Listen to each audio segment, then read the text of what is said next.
All right, so let's start with a question. What if our universe wasn't just a place, but a thought?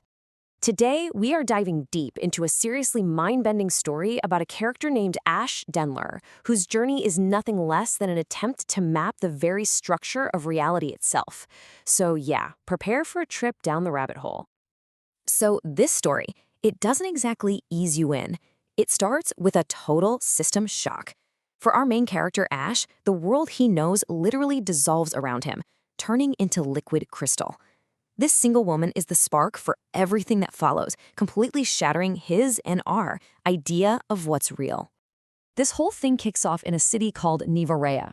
Ash is feeling kind of trapped, by the limits of normal perception. So he takes this substance called Foros. They call it a thought opener. And the effect? It is instantaneous and just immense. His consciousness literally erupts above the city like a massive jellyfish of light. At this point, reality as he knew it is officially over. And that moment, that's what really marks the first stage of Ash's journey, unlocking his mind by leaving his entire known world behind. So, you might be wondering, where does a mind go when it's, no longer in a body? Well, it goes straight to the source. Ash finds himself at something called the River of Loomis, which is basically a flow of pure, undiluted thought. Think of it like the universe's ultimate memory bank. And it's here that he meets his guide, an architect of this new reality named Lyra. So now, with Lyra as his guide, Ash starts to learn the fundamental rules of this new place. And he starts with a pretty shocking revelation. Reality isn't static. It's being constantly generated. Okay, so right away, this begs a huge question, right? If our entire universe is constantly being rendered by some kind of dream machine, then what's powering it? What's the fuel for all of existence? Well, the answer is a substance the architects call flux. And get this, it's the raw creative energy of human imagination itself.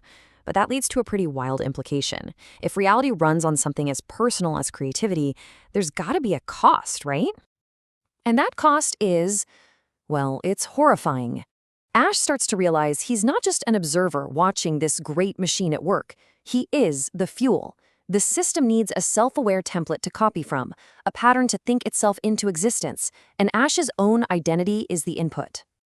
As terrifying as it is to become fuel for creation itself, believe it or not, the biggest twist is still to come.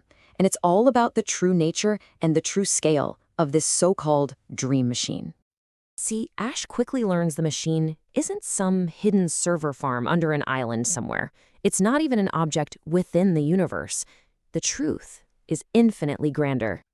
The dream machine, it is the universe, the whole thing. This is the massive revelation at the very heart of the story, and it reframes everything we thought we knew about existence.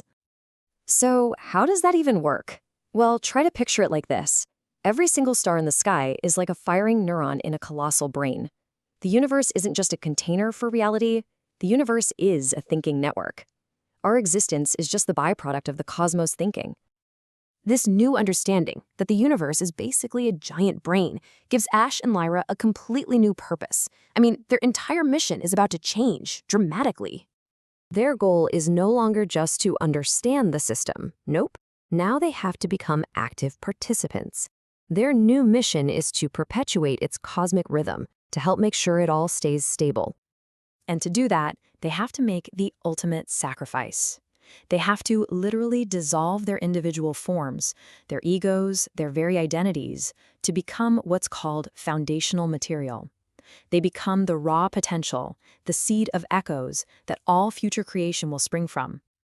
And this sacrifice reveals that consciousness isn't just a straight line, it's a cycle.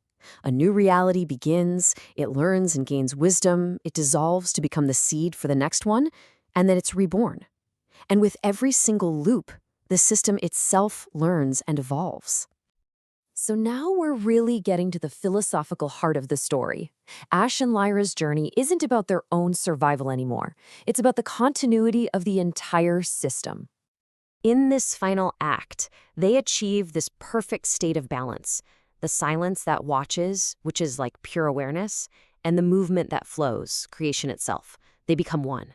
These two opposites merge together, and that introduces a new kind of grace and harmony into the whole rhythm of existence.